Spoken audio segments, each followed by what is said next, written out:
Hello, hello. How are you, my beautiful listeners? We are up to episode 4. Woo! I have to admit, this one was a hard one for me to even think about. Um, I think in the last episodes I've kind of mentioned how your brain is a beautiful machine that protects you for certain things, and it allows you to go through it in a beautiful way where you're not superly overwhelmed. And that's why I decided to do this whole telling my story every Monday, once a week, because for me, this is therapy. I am healing through this as well, certain things that I didn't even know that were there. Yesterday, this whole week has been kind of a bit rough in the sense of, trying to understand what I'm doing. Okay, that was my stomach. Welcome. Emotions, welcome. So it was a tough one for me to even think about. Yesterday I was happy, I was kind of working, I was doing all my stuff and here and there, and then out of nowhere I just got really triggered. Like really, really triggered, even thinking about what I was going to be saying today. Because I'm not planning on what I want to say at the moment. I'm looking into courses and stuff like that to start doing this, like I go, because I know now that this is what I want to kind of do. Like I think that everything that I've done in my whole life has aligned me to come to this space now. So anyways, I was, I got in my car and I was driving because I like to drive. It allows me to think. For me, it's like meditation. So I like to walk, and drive is like my moments where I can kind of reflect and kind of think and talk to myself and come into these conclusions, yeah? And I started thinking what I was going to say, and I kind of started like telling the story to myself first, because I kind of do that. I kind of say it to me, so I allow the emotions to come up, because obviously when I'm here and I've got the camera in front of me and I know that there's people who are going to be listening, I kind of have that defense mechanism of smiling through everything. Like I think you guys have seen it in my past episodes that I just smile through the whole thing, even though I'm speaking about really tough things that happened. My defense mechanism is always smile. It's beautiful, but so I was going through it, and oh my God, I was crying so much, and I was feeling like so shared. And then I finished the whole story and I felt so liberated. I felt so happy, and I felt so proud of me. I was like, shit, oh, I love myself, and I'm so proud of me, and I'm building all these little moments. So I know what love is, and I know what, being really happy and content means. I'm building those spaces now that, I didn't really have them. They were all kind of, I see all photos from my past, and I'm always smiling. I'm like, I was going for such a tough moment. What the fuck? Well, with a smile on my face. But anyways, now it's just been a very beautiful journey. And, bear in mind and stick with me. This next 2-3 episodes are a bit rough still, but we're going to start getting into the healing journey. So when I really touched bottom and everything started going up from there, and I'm still going through it, I think that's one of the things that I wanted to be. I wanted to be raw. I wanted to show that, I hate those profiles that are like, oh, I healed myself and I'm fine, and I have a multi-million-dollar company and I'm doing all this bullshit and I've got the tools to give you. But it's like, dude, I want real. I want raw. I'm going through it. Like, as I'm doing this and as I'm sounding like this and as I'm doing all this crap, I'm going through my process. And it's beautiful to be able to do it through here and and connect. And so many people have messaged me and told me their stories. And I feel so proud and so happy. And again, when I say you're not alone, it's like, I'm here. Like, if you want to send me a message, send me a DM, send me, I don't know, something. I'm here to listen. I'm never going to judge, because again, I've been through the whole bunch. So I would never judge. And let's get to it. Let's get this one done. I wanted to get it done. Okay, so last time we left off when I was coming back to Australia to meet my beautiful dad. Okay, so, I went to this party for my farewell, and they started doing bets of, Rose is not going to last more than 2 months in Australia. She's going to come back. They were laughing at me, like literally in my face, or like, yeah, she's not going to do it. And I was like, I'm going to show you bitches that I'm going to, which is fucking stupid that I did that. But anyways, it was necessary, I guess, for my whole process. And so let's get to it. So, I got the ticket done. I left, I think it was March when I was 2003, which I was 16, or June. Well, anyways, I arrived in Australia in winter, which I've never been through winter before. So it was like, what the fuck? If I would have known, because I never researched where I was going. I just knew that I was arriving in Sydney. That's the only thing I knew. I hadn't seen photos of my dad. The only photos that I had from him was when my mum got married to him. It was like, 20 years before that. So I jumped on a plane, and my first stop was Los Angeles. I think it was Los Angeles. It was Miami, but Miami was Spanish. So I got to Los Angeles, and back then nobody spoke Spanish. And I remember calling my mom. Bear in mind, in that time, we didn't have Facebook, we didn't have email, we had phones, but we didn't have phones, and you couldn't, it was just another era. So I called my mom in the airport. I'm like, Mom, how am I going to know who my dad is? Like, I haven't seen a photo of him. Like, I don't know what. And she's like, you'll recognize him. Don't worry about it. And I don't know why. For some reason, I know that now if you're underage, because I was 16, you have to have like a companion. Like even the stewardess, I think that's how you call the ladies in the plane. They're supposed to accompany you and whatever. But in my case, I didn't have anyone. I was by myself, and I've never traveled by myself. I think I've only had left the country, being a conscious person, when I was 15 to Aruba to celebrate my 15th birthday. Supposedly it was just a work trip for my mom, but yeah, it was my gift. So I've never really traveled or been in an airport. So I didn't know about the gates. I didn't know about anything. And I lost that flight. And I remember I was crying. I was like, oh my God, fudge.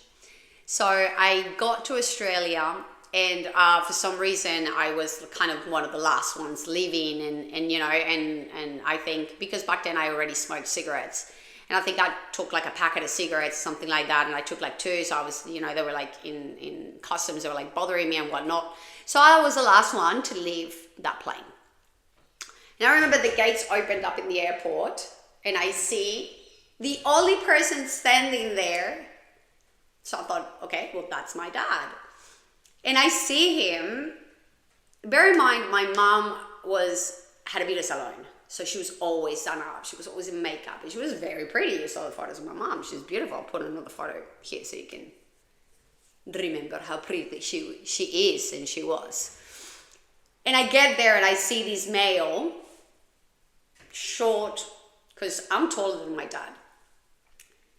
He had like this cap on, this painted jeans, but like painted, not like from cool paint, but like paint from like you're painting a wall and paint is in there. He had, we call it thongs in Australia, but it's like slip, like, like beach wear. Oh my God, stomach, shut up. And I see, somebody's and I see him and I went, huh. I looked back at the door and I want to go back to Colombia. What the fuck is this? And, I kind of see him. I don't know how to say hi. I saw him when I was 4 and I hadn't really spoken to him that much. And hi, I'm your daughter. I didn't know English at all. I didn't. I was like, me hungry, me, hello, how are you, my friend? Let's go. And he doesn't know a word in Spanish. The only thing that he knows how to say is dame una cerveza por favor, which means give me another beer, please. So You know, and I didn't know in Australia you drove in the other side. So I was like in another bloody world. I was, what the fuck is going on? Like, what is this? Like, I was so freaked out. And I thought we lived in Sydney. No. We lived down the entrance, which is a beautiful little town because it's surrounded by there's like water everywhere. It's like a beautiful, beautiful place. But it's a tiny, tiny town. An hour and a half, almost 2 hours away from Sydney, up north. And we get to this house, which is a double, like a duplex kind of thing, but it wasn't a duplex because he was living in the first floor, and then in the second floor there was all the people living there. And I didn't even have a room. I had a couch. And I was like, what the fuck? Like, what just happened? Like, I just traveled to another bloody planet, or what's going on? So he received me with alcohol. We, you know, like, that's his thing. He's an alcoholic, and back then I was an alcoholic too. It was such a disappointment for me to see him, you know, because I had built up this whole persona of what a dad meant.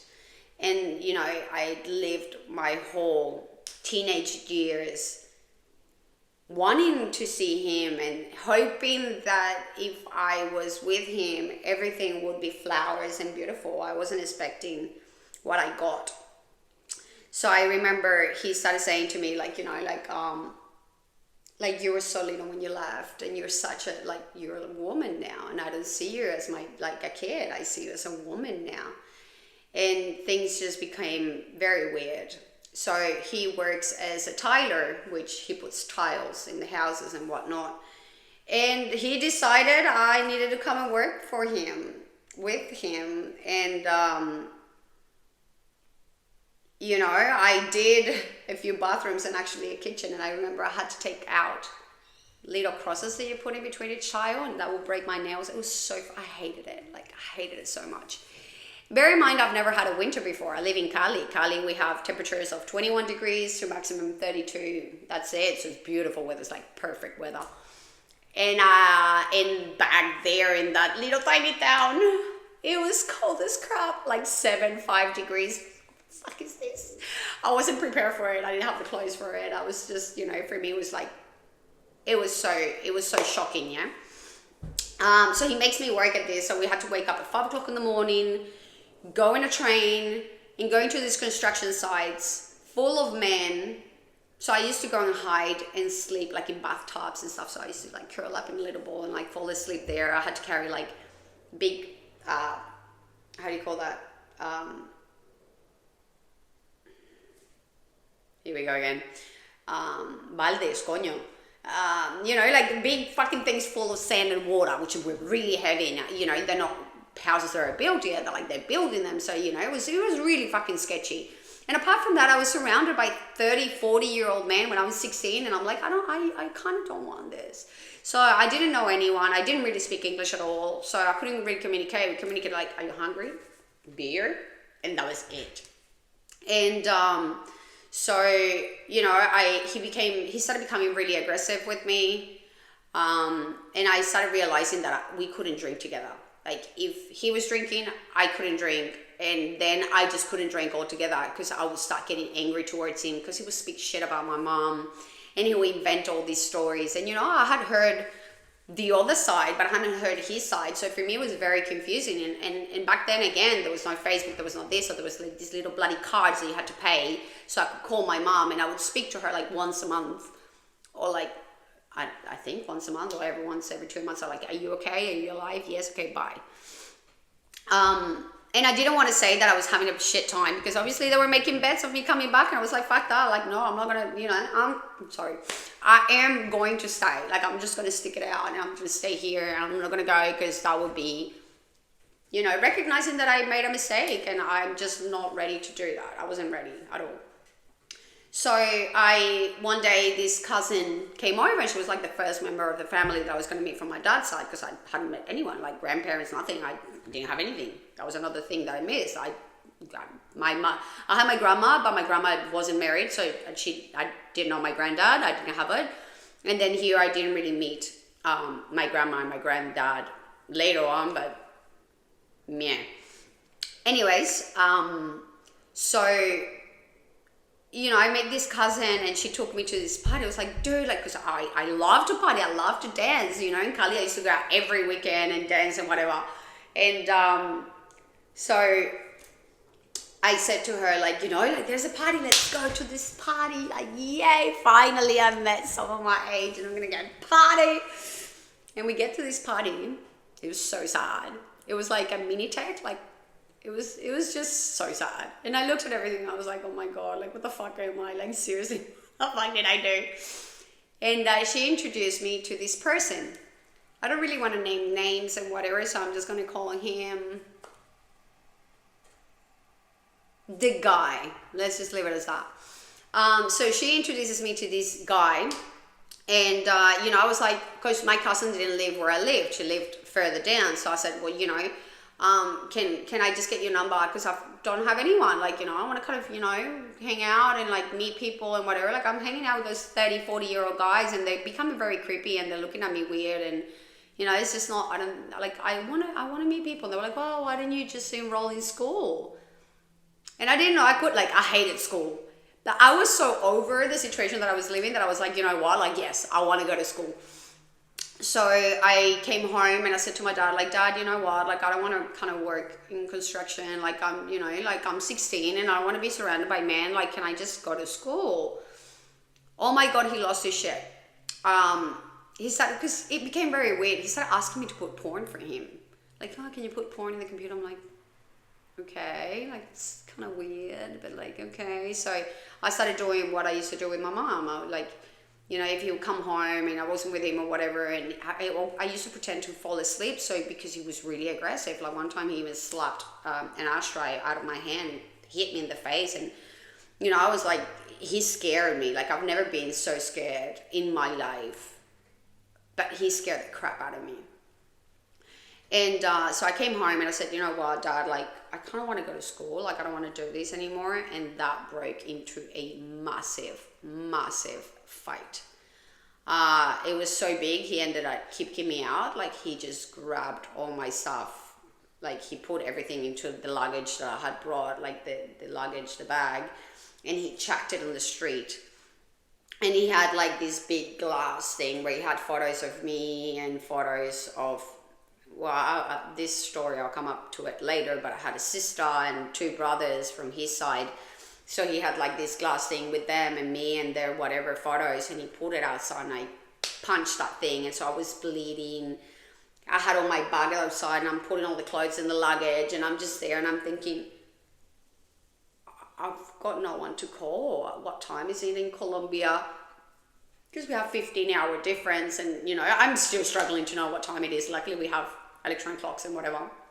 But back then I just didn't know, and I was like, what the am I gonna do? Like, I was so scared in that moment, but like my kicked in and I was like, I grabbed, because before we used to write down numbers like in a little pad thing, like in a little book, and I wrote down this guy's number because he was the only one that I knew that lived around. I didn't even know the streets. Like, I remember when I called him, I said, like, dude, because I didn't have no money, because all the money that I did work with him, he would take it. Because obviously he was like, well, you have to pay for you living here, which for me was outrageous. I was like, you're my dad. But anyways, so I had this coin, so I called this guy and I said, like, dude, my dad just kicked me out. I'm in the middle of the street. I'm bleeding. I have my luggage. I don't know where to go. I didn't even know how to tell him what street I was on. And he saved me. Like, I don't know what my life would have been in those years if he didn't help me, because my other option was going to a shelter.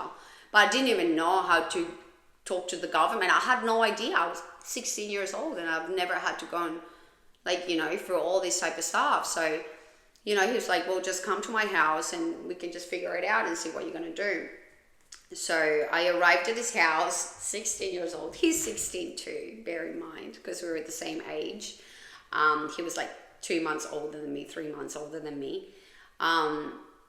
And, I arrived at his house with all this luggage, and his mom was there and his brother was there, and they were like, what the fuck is going on?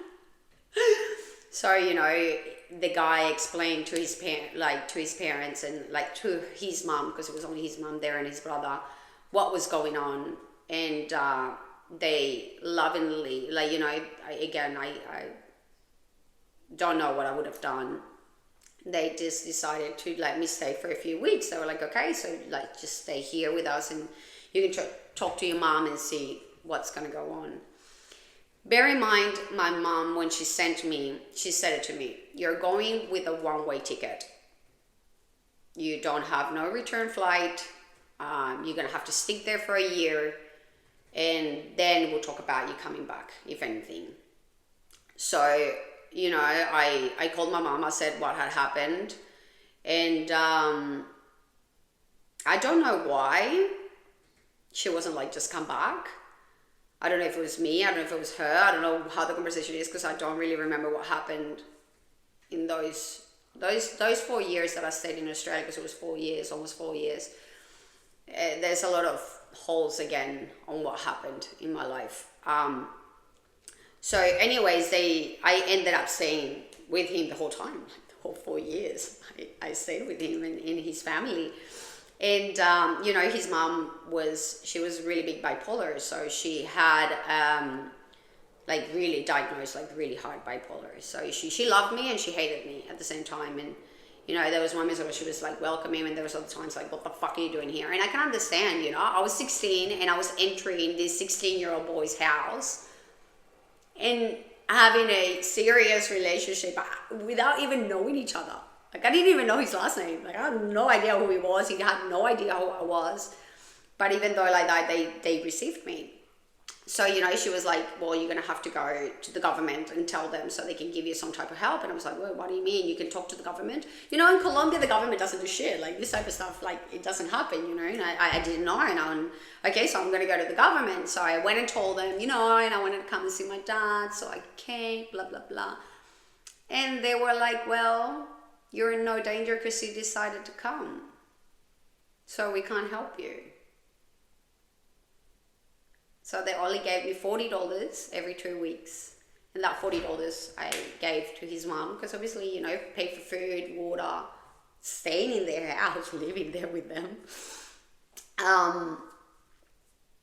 That became, because the guy, so I enrolled in school.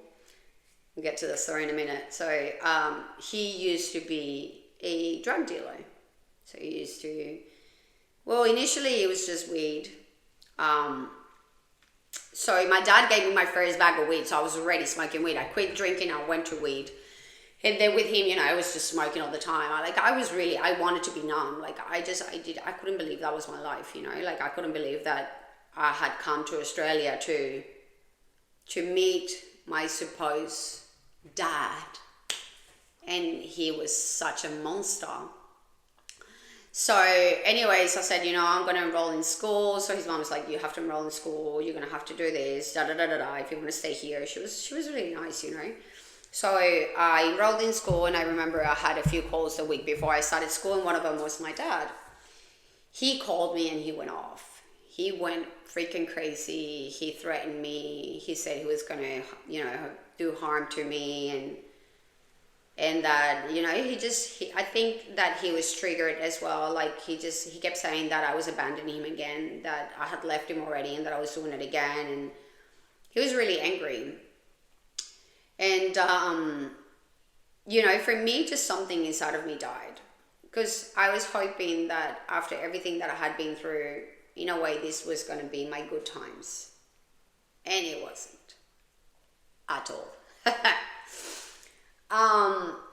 So I'm going to go to school. This is the weekend before it, and then I receive a call from these girls that were in a party, and they were screaming at me,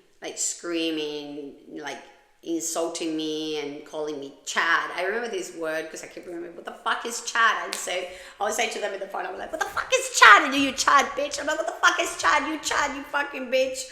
I'm Colombian. I used to say that to them. I'm like, I'm Colombian. I'm going to beat your fucking ass. Like, you wait and see. I was so mad in that call that I even, because it's a tiny town. Tiny, little, tiny town. So I walked outside and I went, I'm going to hear what the fucking party is and I'm just going to go and look for these bitches.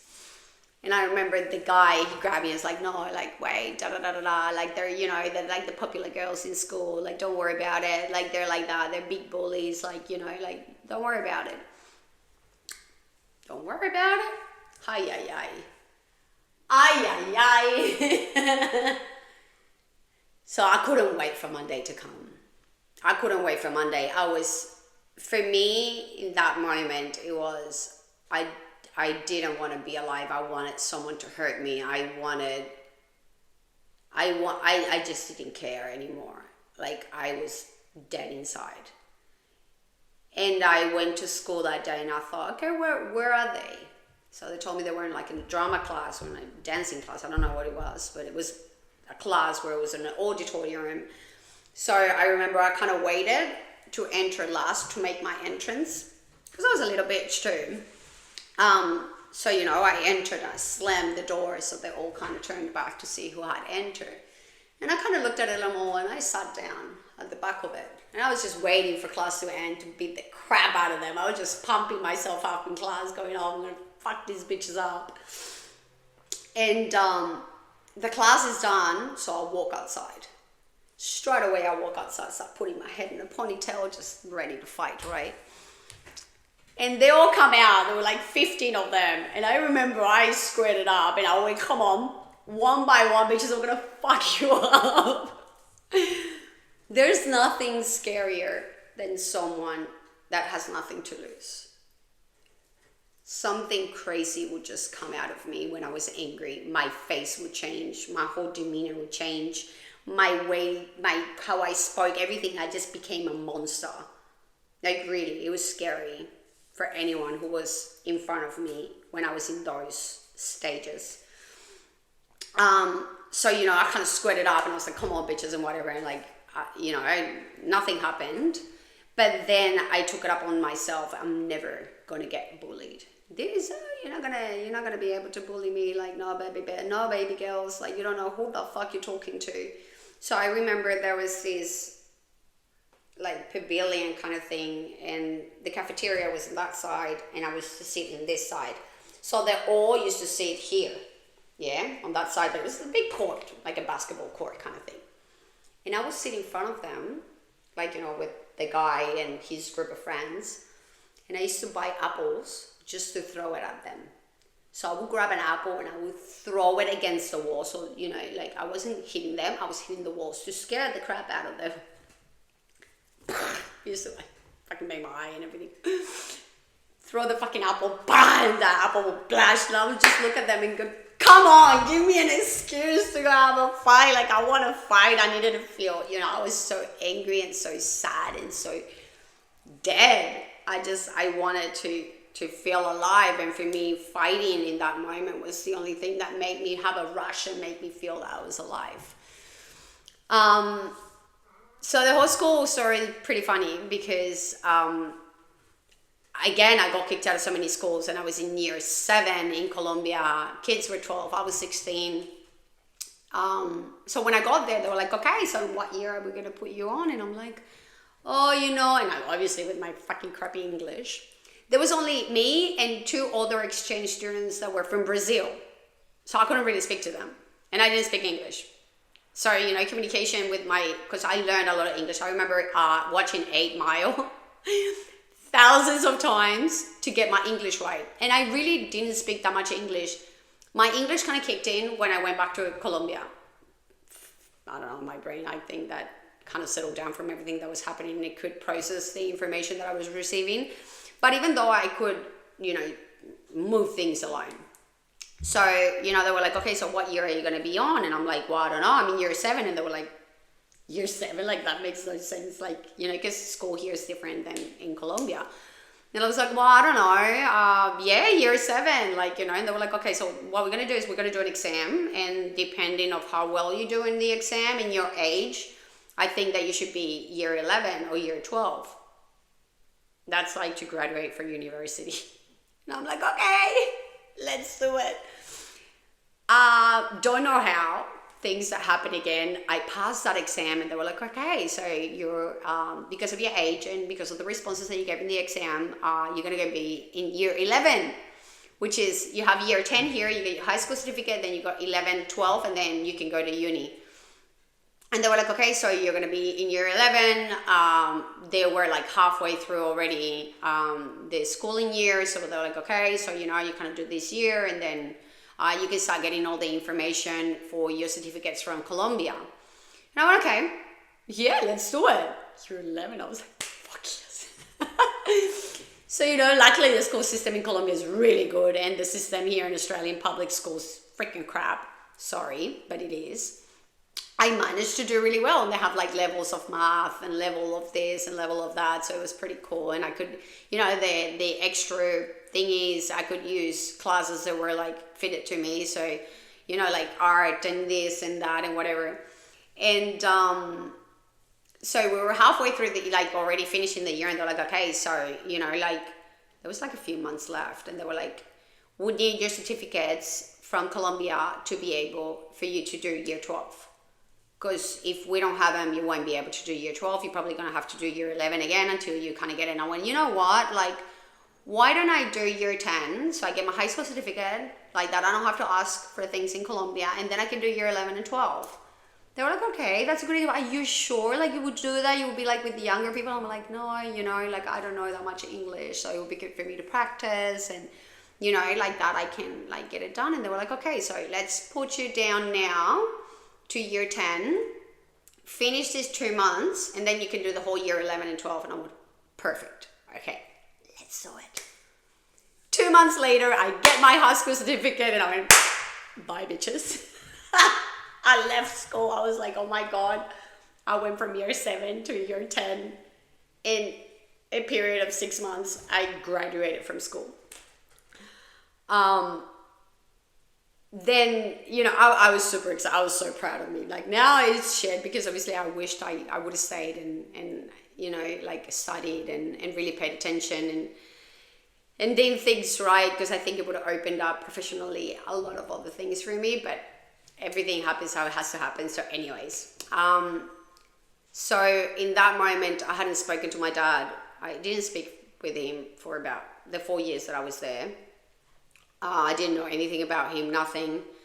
And then really heavy drugs started coming in, like really heavy drugs. I was doing pills, cocaine. I even tried heroin once in a pill, but it just made me puke, and I hate puking, so I didn't want to do it anymore. LSD, trips, everything, like anything I can get my hand to. And bear in mind, the guy was a dealer, so we had access to all these drugs. And I remember the first time that I tried, let's call it snow, because I don't know if I'm allowed to say that much stuff in here without getting banned. So let's call it snow. So the first time that I tried snow, it was like, oh my God, I felt alive. I felt like I could enjoy things. I was like, this level up. So, I started doing that much drugs, because everything I would crush it and I would snore it, because it would be higher straight away. So even pills, snore it and then have one, so I would get the kick straight away. I didn't know how to cook at all. I remember like burning egg. So I learned a few things in those times, but it became that heavy, and that because I tried ice, crack, everything and anything you can imagine, I tried it in that 4 years of my life. Well, then later on, but we're talking about this one, so these ones now. And it was that bad, and I was smoking weed every day for those 4 years, and cigarettes, and this, and that, and here, and there. And it got so bad in my nose that my nose started dripping. Like, I would lay down and I'd wake up and there was like a pot, like, it was wet. It was like leaking, but it was water. It was just leaking water. I couldn't smell. I lost my sense of smell totally. Like, I remember even I used to joke around and I was like, look, I have no sense of smell, and do like a bong, bong. It's like a bong. And I used to like do it with my nose. I know, it's terrible. I wish I had photos to show you. I have some photos in Colombia, but I don't have them right now of how my change physically even was. It was a really big change because I wouldn't go out to the beach. I was surrounded by beach everywhere because there was surfers and everything, but I was scared of surfing because of the water, and I almost drowned once. So I was like, you know what, I don't want to do it. Although I wanted to die, so there's some inconsistencies in certain things that I was doing. I was like, I want to die, but I don't want to die, but I don't want to be scared of dying. I just want something to be quick. It was just stupid. Anyways, I didn't want to do surfing, so I was white, like nuclear white. Like, you know, like, yeah, I was going to say something else, but let's leave it as nuclear white. And I was weighing like 40 kilos. I was really skinny because I was mostly doing drugs and not eating and not sleeping, and, you know, it was a constant loop. So my nose got so bad, like so terribly bad, that I was talking to my mom and I started complaining about my nose, and I said, you know, my nose is fucked up, like I can't breathe, like I can't do this. And I sent this photo to her, and that photo shook her to her core. She was like, do you want to come to Colombia and get a surgery done so they can fix your nose? And I thought, well, yeah, why not? And then, you know, she kind of threw in there, oh, well, if you want to get you like your boobs done or whatever. And I was like, whoa, here we go. We've got the chance to now kind of get the guy and tell him what was going to go on. So I said, you know, like, my mom told me this, and I can go and get my boobs done and whatever. And he was like, okay. So how long? And I was like, no, I'll have to be there for a month because of the recuperation times and whatever, blah, blah, blah, blah, blah. In that moment, I started studying child services. So I even did my practicals and everything. Like, I went to this kindergarten. I was going to be a teacher for kids, and I was doing so much drugs. I don't even know why would they let me do that. But anyways, I learned a lot. So I had everything. I had my practice. I just needed to hand in my exams. That was it. Like, that's the only thing I needed to do, was just pass them to them. So I don't know why. I think it was because that was kind of a tactic of saying, I'm going to come back. So I had 3 dogs. We had loads of animals, snakes. Like, animals for me have always been like my go-to. Like, I love animals and I try to take care of them. And, you know, they used to bring me animals to take care of, and snakes and stuff, and I loved them. I had a beautiful ferret, Sally. So I think someone stole her because she was just so cool. Anyways, I'm getting derailed. So, you know, I said to him, like, look, I'm leaving everything here. We'll be back in a month.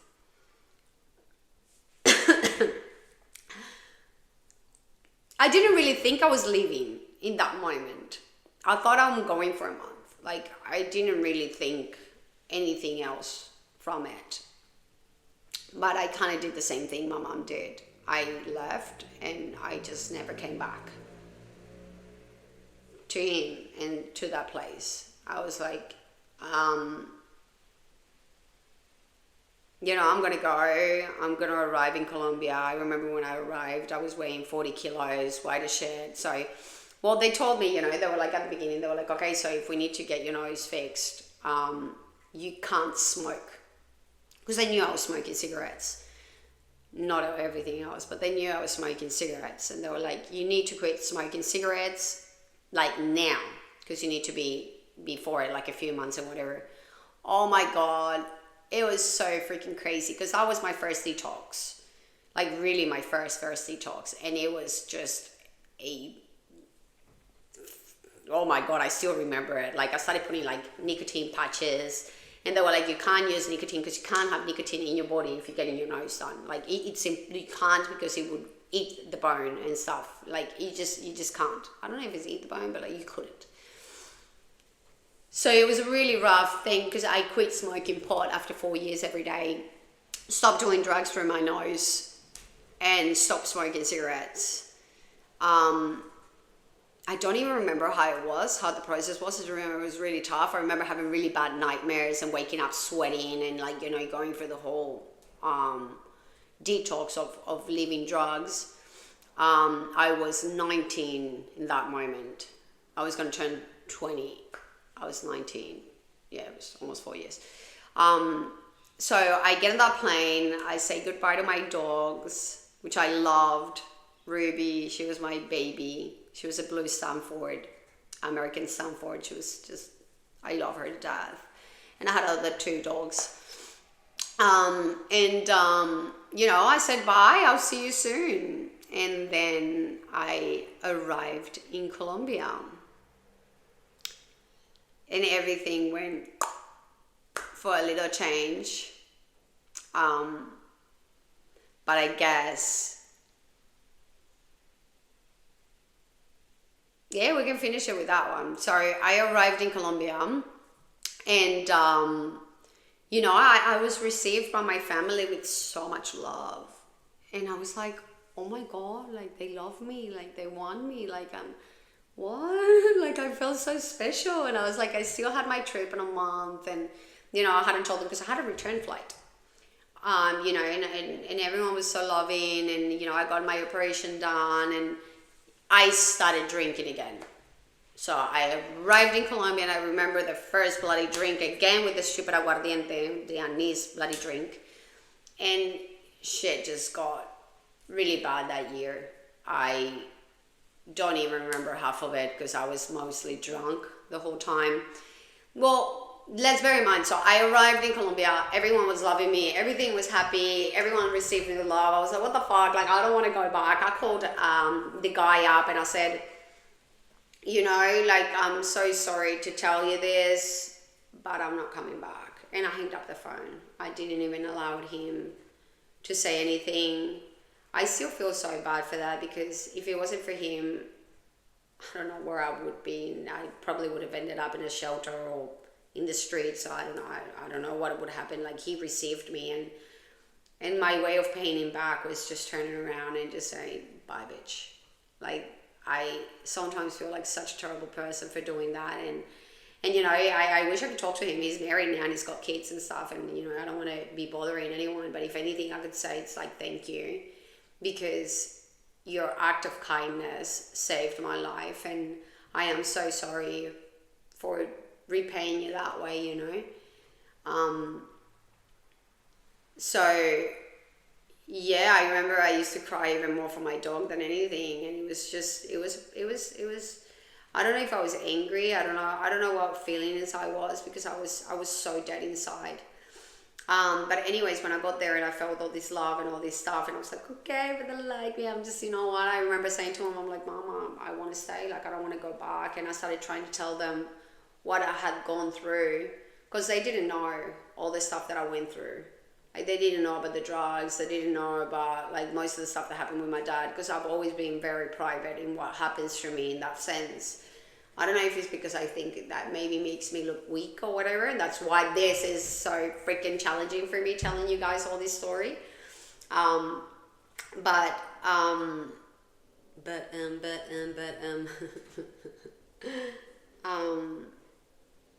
When the flight, I came, let's say December, November, and I was supposed to return in January. When everyone knew that I was going to stay, that I wasn't going to go back, the love again stopped. Again came the judgment. Again came a really terrible downfall of what I had as hype of seeing, like, like I'm finally, like someone wants me, like, and then it just went to shits. I started drinking really bad. And bear in mind, I did cocaine, in Australia, but it was $400 for a gram of rock, of like wall scratch. It was crap, really crap. And I made friends with this girl, and she had the best dealers in Colombia, like pure rocks, like pure, beautiful, bloody rocks. And then I just got hooked in it. Again, it was a year that I remember it was so bad. It was getting so bad. My return was just a lot of alcohol, a lot of craziness, a lot of love. Like, I didn't have love for myself at all. I was just in auto destruction mode. I was just in self-destruction mode. Like, let's just get this done with. So again, my city is a tiny city. I had come back after 4 years. I'm still the famous Rosa, and I come back 10 times worse. So it was really bad. And I remember it got to the point where I ended up in hospital because I was trying to not do any more snow, and my body reacted in a really weird way. And I remember that one night I lost it, and I started rolling around. Like, it was just really bad that night, and I ended up in hospital. And I remember looking at my mom and I said, "Mom, I need to get the fuck out of here. Like, I can't live here in Colombia. Like, this for me is going to be my distraction. Like, I need to leave. I'm going back to Sydney." And she was like, "No, when I'm not going back to the guy, I'm going to go to Sydney, the city." She knew someone there that was like a childhood friend of hers, and they said really lovingly again, "I'm really appreciative of them. We'll take you in and until you find your feet and see what you're going to do." And that time, that's when I really started connecting with my mom a lot. And she took me to Bogota, and the saying goodbye was really tough because there was no other option. I couldn't stay in Colombia. For me, drugs were too available. And, at least I thought if I go to Australia and I'm not with a dealer and I can't get it and I don't know anyone, probably like that, I'll be able to, again, go to be sober. Because, it's more expensive and, like, not as accessible as in Colombia. And I jumped on that plane and I arrived back in Sydney. And we're going to leave the episode there. Oh my God, I got through it. I think I left a few things out just because, I don't know, I'm just saying whatever comes out. It was just a really rough time. For me, I died. Those 4 or 5 years was the first symbolic death of me.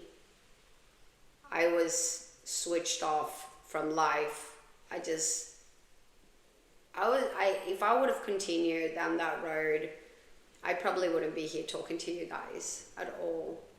I wouldn't have this beautiful story of resilience and because I'm really good. I'm not addicted to anything. I don't do drugs. I don't drink. I'm not self-destructive at all. I love myself now. I'm working on myself, and that's what I want to kind of show and provide to you, like show you what tools helped me to get out of all that crazy spiral down the hole.